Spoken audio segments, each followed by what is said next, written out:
Kitab Kejadian, pasal 19 sampai yang ke-21. Kitab Kejadian, pasal 19. Sodom dan Gomora dimusnahkan, Lot diselamatkan.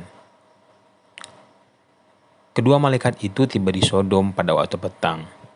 Lot sedang duduk di pintu gerbang Sodom, dan ketika melihat mereka, bangunlah ia menyongsong mereka, lalu sujud dengan mukanya sampai ke tanah, serta berkata, "Tuan-tuan, silakanlah singgah ke rumah hambamu ini, bermalamlah di sini, dan basuhlah kakimu, maka besok pagi-pagi tuan-tuan boleh melanjutkan perjalanannya."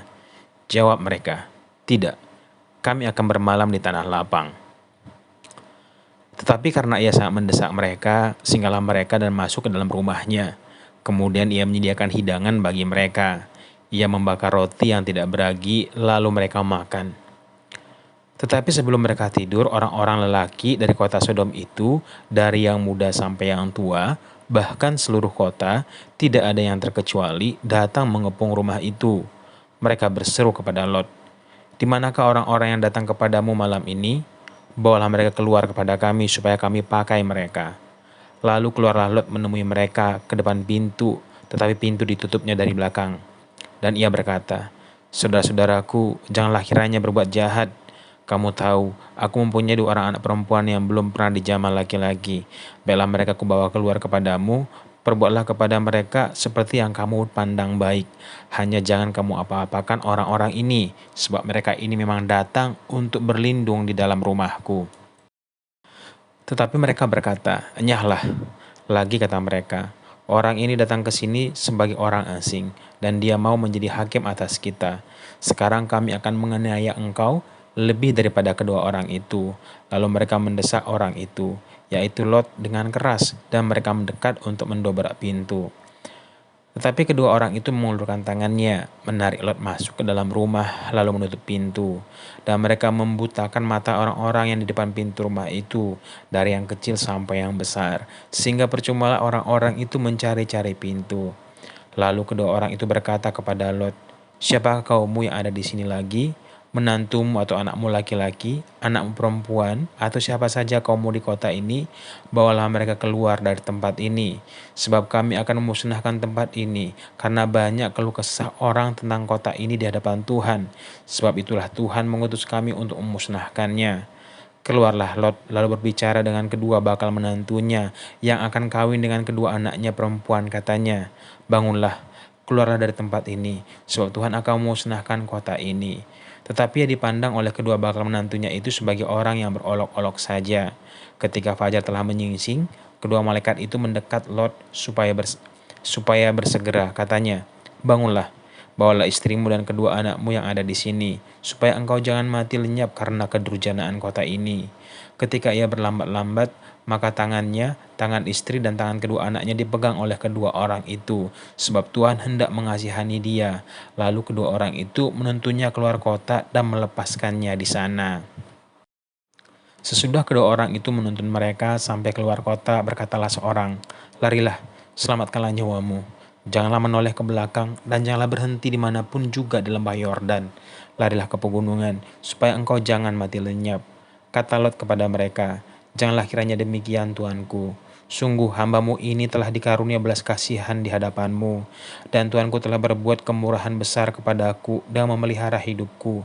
Tetapi jika aku harus lari ke pegunungan, pastilah aku akan tersusul oleh bencana itu, sehingga matilah aku. Sungguhlah kota yang di sana itu cukup dekat kiranya untuk lari ke sana. Kota itu kecil, izinkanlah kiranya aku lari ke sana. Bukankah kota itu kecil? Jika demikian, nyawaku akan terpelihara." Sahut malaikat itu kepadanya, "Baiklah, dalam hal ini pun permintaanmu akan kuterima dengan baik, yakni kota yang telah kau sebut itu tidak akan kutunggang balikan. Cepatlah lari ke sana, sebab aku tidak dapat berbuat apa-apa sebelum engkau sampai ke sana." Itulah sebabnya nama kota itu disebut Zoar. Matahari telah terbit menyinari bumi ketika Lot tiba di Zoar. Kemudian Tuhan menurunkan hujan belerang dan api atas Sodom dan Gomora yang berasal dari Tuhan dari langit.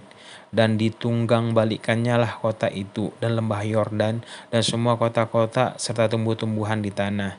Tetapi istri Lot yang berjalan mengikutinya menoleh ke belakang, lalu menjadi tiang garam.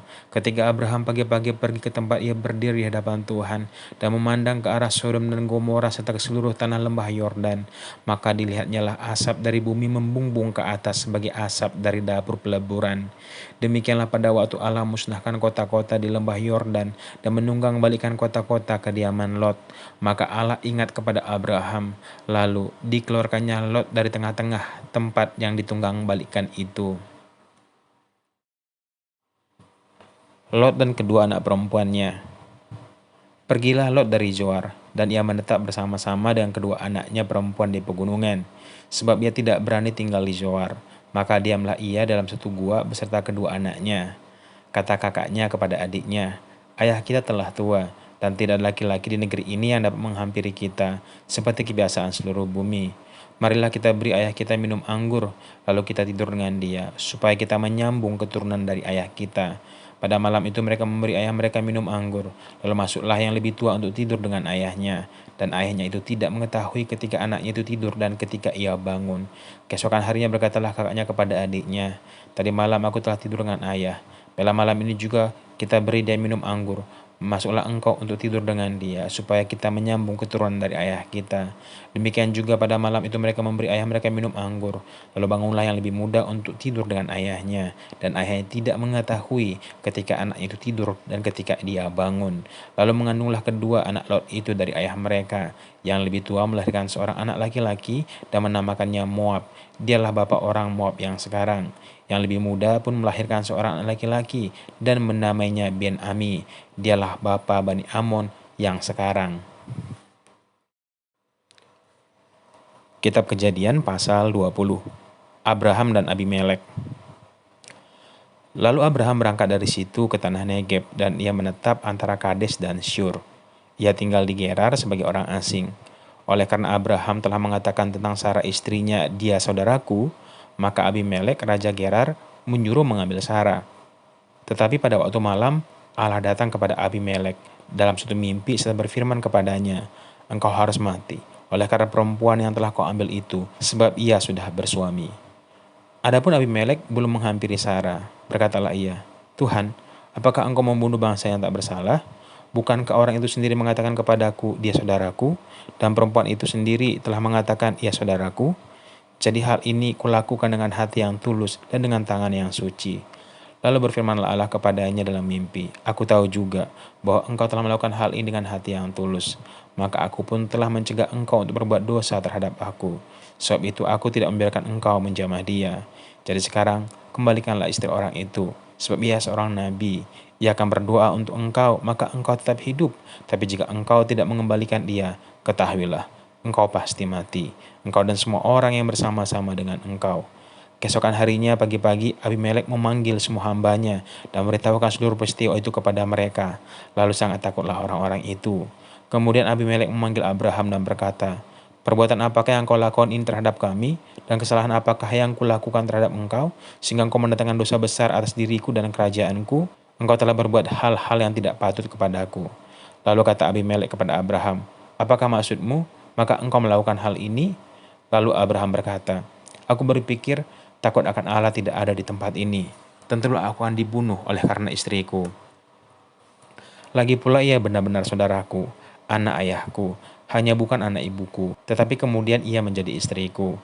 Ketika Allah menyuruh aku mengembara keluar dari rumah ayahku, berkatalah aku kepada istriku, tunjukkanlah kasihmu kepadaku, yakni katakanlah tentang aku di tiap-tiap tempat di mana kita tiba, ia saudaraku." Kemudian Abimelek mengambil kambing domba dan lembu sapi, hamba laki-laki dan perempuan, yang memberikan semuanya itu kepada Abraham. Sarah, istri Abraham, juga dikembalikannya kepadanya. Dan Abimelek berkata, "Negeri ini terbuka untuk engkau, menetaplah di mana engkau suka." Lalu katanya kepada Sarah, "Telah kuberikan kepada saudaramu 1.000 shikal perak. Itulah bukti kesucianmu bagi semua orang yang bersama-sama dengan engkau. Maka dalam segala hal engkau dibenarkan." Lalu Abraham berdoa kepada Allah, dan Allah menyembuhkan Abimelek dan istrinya dan budak-budaknya perempuan, sehingga mereka melahirkan anak. Sebab tadinya Tuhan telah menutup kandungan setiap perempuan di istana Abimelek karena Sarah, istri Abraham itu. Kitab Kejadian pasal 21. Ishak lahir. Tuhan memperhatikan Sarah, seperti yang difirmankannya, dan Tuhan melakukan kepada Sarah seperti yang dijanjikannya. Maka mengandunglah Sarah. Lalu ia melahirkan seorang anak laki-laki bagi Abraham dalam masa tuanya, pada waktu yang telah ditetapkan sesuai dengan firman Allah kepadanya. Abraham menamai anaknya yang baru lahir itu Ishak, yang dilahirkan Sarah baginya. Kemudian Abraham menyunat Ishak anaknya itu ketika berumur 8 hari, seperti yang diperintahkan Allah kepadanya. Adapun Abraham berumur 100 tahun ketika Ishak anaknya lahir baginya. Berkatalah Sarah, Allah telah membuat aku tertawa. Setiap orang yang mendengarnya akan tertawa karena aku. Lagi katanya, siapakah tadinya yang dapat mengatakan kepada Abraham, Sarah menyusui anak? Namun aku telah melahirkan seorang anak laki-laki baginya pada masa tuanya. Abraham mengusir Hagar dan Ismail. Bertambah besarlah anak itu dan ia disapih. Lalu Abraham mengadakan perjamuan besar pada hari Ishak disapih itu. Pada waktu itu Sarah melihat bahwa anak yang dilahirkan Hagar, perempuan Mesir itu bagi Abraham, sedang main dengan Ishak anaknya sendiri. Berkatalah Sarah kepada Abraham, usirlah hamba perempuan itu beserta anaknya, sebab anak hamba ini tidak akan menjadi ahli waris bersama-sama dengan anakku Ishak. Hal ini sangat menjebalkan Abraham oleh karena anaknya itu. Tetapi Allah berfirman kepada Abraham, janganlah sebal hatimu karena hal anak dan budakmu itu. Dalam segala hal yang dikatakan Sarah kepadamu, haruslah engkau mendengarkannya. Sebab yang akan disebut keturunanmu ialah yang berasal dari Ishak. Tetapi keturunan dari hambamu itu juga akan kubuat menjadi suatu bangsa, karena ia pun anakmu. Keesokan harinya, pagi-pagi Abraham mengambil roti, serta sekirbat air, dan memberikannya kepada Hagar. Yang meletakkan itu beserta anaknya di atas bahu Hagar. Kemudian disuruhnyalah perempuan itu pergi, maka pergilah Hagar dan mengembara di padang gurun Beersheba. Ketika air yang dikirbat itu habis, dibuangnya anak itu ke bawah semak-semak, dan ia duduk agak jauh, kira-kira sepermanah jauhnya, sebab katanya, tidak tahan aku melihat anak itu mati. Sedang ia duduk di situ, menangislah ia dengan suara nyaring. Allah mendengar suara anak itu. Lalu malaikat Allah berseru dari langit kepada Hagar. Katanya kepadanya, apakah yang engkau susahkan Hagar? Janganlah takut, sebab Allah telah mendengar suara anak itu dari tempat ia berbaring. Bangunlah, angkatlah anak itu, dan bimbinglah dia, sebab aku akan membuat dia menjadi bangsa yang besar. Lalu Allah membuka mata Hagar, sehingga ia melihat sebuah sumur. Ia pergi mengisi kirbatnya dengan air, kemudian diberinya anak itu minum. Allah menyertai anak itu, sehingga ia bertambah besar. Ia menetap di padang gurun dan menjadi seorang pemanah. Maka tinggallah ia di padang gurun Paran, dan ibunya mengambil seorang istri baginya dari tanah Mesir. Perjanjian Abraham dengan Abimelek. Pada waktu itu Abimelek beserta Pikol panglima tentaranya berkata kepada Abraham, Allah menyertai engkau dalam segala sesuatu yang engkau lakukan. Oleh sebab itu, bersumpahlah kepadaku di sini demi Allah, bahwa engkau tidak akan berlaku curang kepadaku, atau kepada anak-anakku, atau kepada cucu cicitku. Sebab dengan persahabatan yang kulakukan kepadamu, demikianlah harus engkau berlaku kepadaku dan kepada negeri yang kau tinggali sebagai orang asing. Lalu kata Abraham, aku bersumpah. Tapi Abraham menyesali Abimelek tentang sebuah sumur yang telah dirampas oleh hamba-hamba Abimelek. Tetapi jawab Abimelek, aku tidak tahu siapa yang melakukan hal itu. Lagi, tidak kau beritahukan kepadaku, dan sampai hari ini pun belum pula aku dengar. Lalu Abraham mengambil domba dan lembu dan memberikan semuanya itu kepada Abimelek. Kemudian, kedua orang itu mengadakan perjanjian. Tetapi Abraham memisahkan 7 anak domba betina dari domba-domba itu. Lalu kata Abimelek kepada Abraham, untuk apakah 7 anak domba yang kau pisahkan ini? Jawabnya, 7 anak domba ini harus kau terima dari tanganku untuk menjadi tanda bukti bagiku bahwa akulah yang menggali sumur ini. Sebab itu orang menyebutkan tempat itu Beersheba, karena kedua orang itu telah bersumpah di sana. Setelah mereka mengadakan perjanjian di Beersheba, pulanglah Abimelek beserta Pikol panglima tentaranya ke negeri orang Filistin. Lalu Abraham menanam sebatang pohon tamariska di Beersheba dan memanggil di sana nama Tuhan, Allah yang kekal. Dan masih lama Abraham tinggal sebagai orang asing di negeri orang Filistin.